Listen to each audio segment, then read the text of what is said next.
Going really well. A lot of development, a lot of ability to see younger guys be able to step up and perform, and not just in the specialist per se, but just in our drill work on all the different phases of our special teams unit. It's been really pleasing to see some young guys get a lot of good reps. Well, I guess you feel like you helped Wilson Cateau get a new position with that fake punt that he ran 40 some odd yards last fall. Now he's on the offense. Yeah, he's been doing really well. He's just such a tough kid, all in with his brothers, and just, such a tremendous asset to our team. We're really glad, and what a pleasant surprise this spring he's had as a B-back. Yeah, well, of course, just talking about punting, you got Zach Harding, who had just an exemplary year last year. I think he kicked about average 43 a kick, but that's including a lot of punts that he pinned inside the 20-yard line. Yeah, and that's the thing too. Some people, they'll just look at the net punting and they rate them from there, but that definitely doesn't tell the story of how a game goes. And there's a lot of times that we needed the ball being pinned, and yardage wise won't look that good, but the fact that you make their offense come out and have to march a long field, and the odds of them coming away with points get drastically reduced by doing that. And he's had an outstanding spring too, and I'm really excited as he goes into his senior year. Yeah, you actually got Coach Munkin to say nice things about the punt team. Yeah, so that punt team, that's near and dear to Coach's heart too, man. He's done it's so wonderful too to have a head coach that's so involved in the program, having the kids be able to see that as well.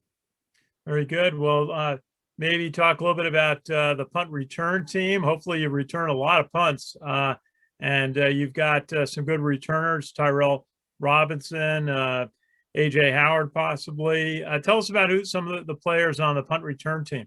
Oh, so we got, it's funny. We never refer to it as the punt return team. We call it the punt block team, because we got one guy that'll return. Everybody else, we work to get that business taken care of as far as blocking. But Tyrell Robinson, he's really special with the ball in his hand. And, you get somebody who's quick as a hiccup back there, and he doesn't need a whole lot of space. And that was one thing too this spring that we just were talking about in our meeting today, that you see a lot of the drill work that we've been put in to that aid on not so much the blocking part of coming attacking punts, but just how you set up and get the return started. And there was a lot of really good things. Cam Jones, who's another one in our return depth, had a really nice return this past scrimmage there too. So seeing that kind of stuff, not only return guys, but just the attention to detail and the desire, because that's all it is too. It's technique for sure, but the desire to go, especially after you've tried blocking a kick where now you're downfield and you got to stick a foot in the ground, retrace and try to race and get something started. I mean, it's a pleasure to be a part of a group of people that want to do that so much. Yeah, and you've got some players that are really good at getting in, breaking the tackle, the block, and getting a block on a punt or a field goal extra point attempt. Tell us a little bit about what's involved with that and some of the players. Well, like we said, we make a huge emphasis on it, and that's, I think, what we want to hang our hat on, that we're going to come after you in what we do. And it's just, we put together some drills that'll aid in that, but in the end, it's just, the desire to go in and just finding the people that do a good job of doing it. And we're really blessed that, we blocked 3 punts this year, and it was by 3 different guys. So it's, it wasn't just one person in particular. Some places you kind of see, and some guys have a natural knack for it or aptitude.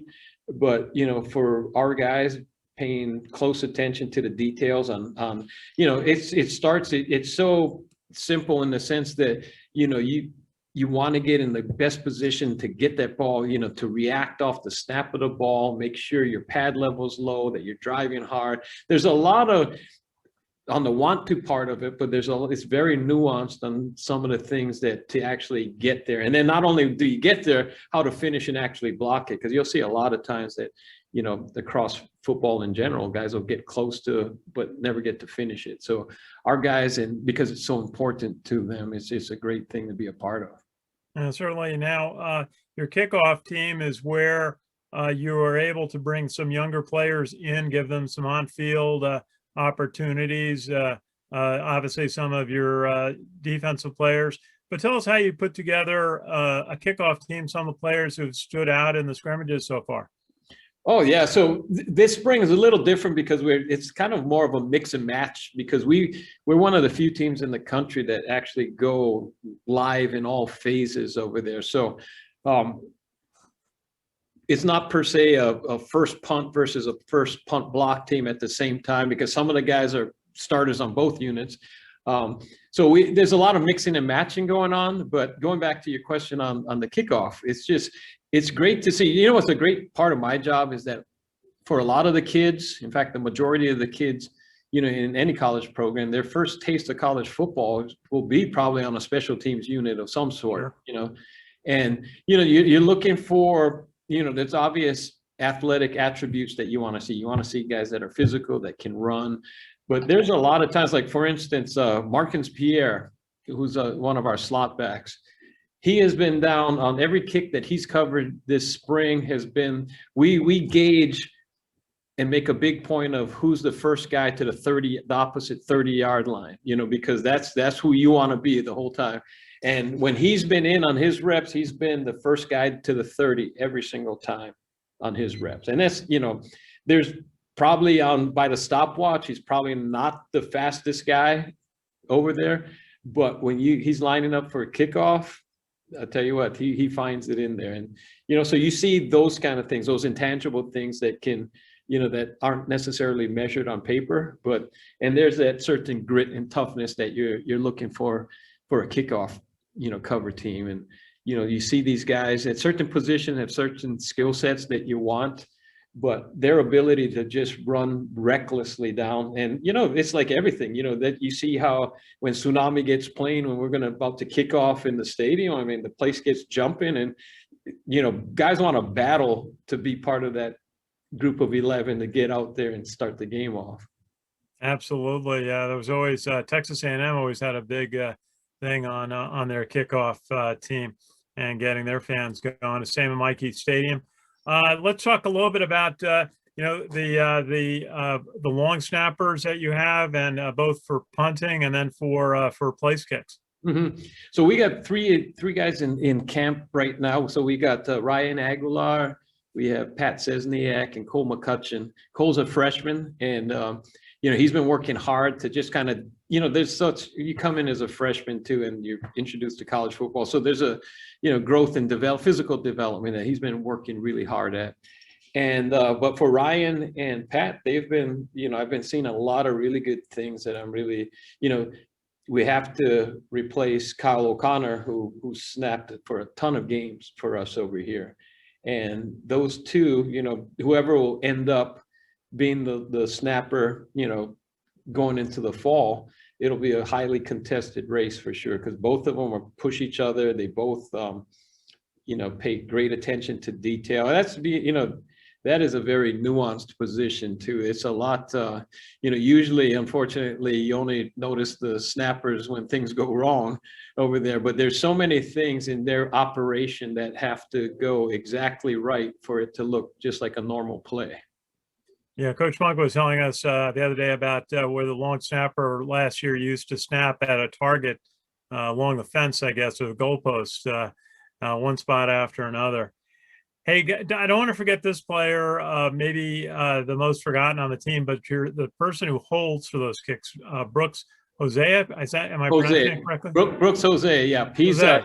He's one of our punters as well, and just takes such a huge ownership in that, because, you know, every time he trots on the field for that particular job, points are always at stake, either for 1 point for a PAT or if we're going for a field goal. And, you know, I talked to him about, you know, that he's got to be the quarterback out there. He's got to make sure he manages the shot clock well, people are lined up. And you also have to, you know, that, you know, the kicker that you're working with, you know, be able to exude that sense of calm and confidence in them. And he does a fantastic job with that too. And I'm really, really proud of the ownership he's taken at that position. And you know, in high school football, I was a kicker, and I never had a chance to practice with the center because they were always the starting center, you know, Yeah. for the team, and we never got much practice time with them doing the timing. So you always have a dedicated special snapper for the place kicks.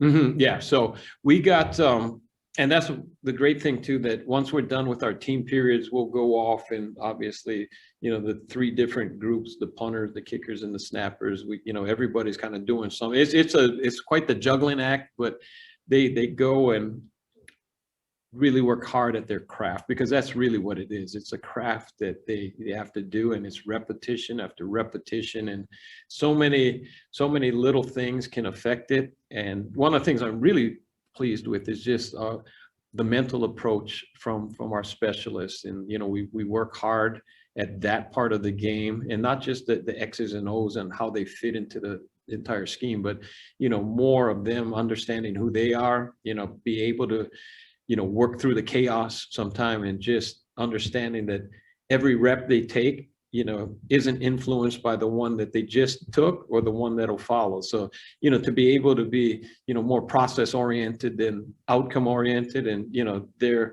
mental approach to the game has really been something to see. And you certainly brought in a young kicker last year, Quinn Moretsky from Hawaii. You're Yes, sir. in your state. And in fact, we had a chance, as parents were watching it when we did our broadcast of the warm-up session before the games. His parents told us they're watching from Hawaii, and we got a big kick out of that. How has his development proceeded from the opportunities he had last fall to through this spring? Oh, he's been doing well. You know, it's rough for a kicker as a freshman, especially at West Point, and everything that entails.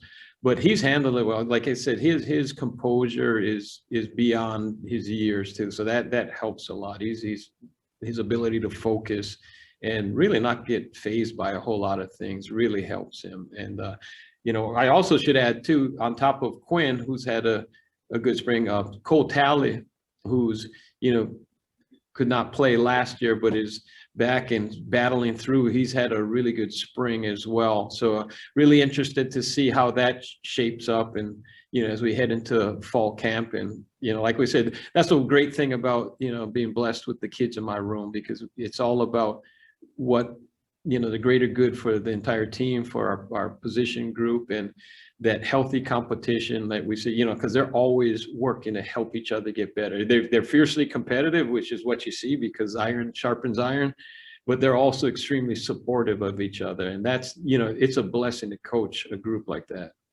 Hey, just for our fans and followers and veterans who follow this, tell the audience a little bit about your journey to West Point. Where some of the stops from Hawaii that you've made to be here on the East Coast at West Point.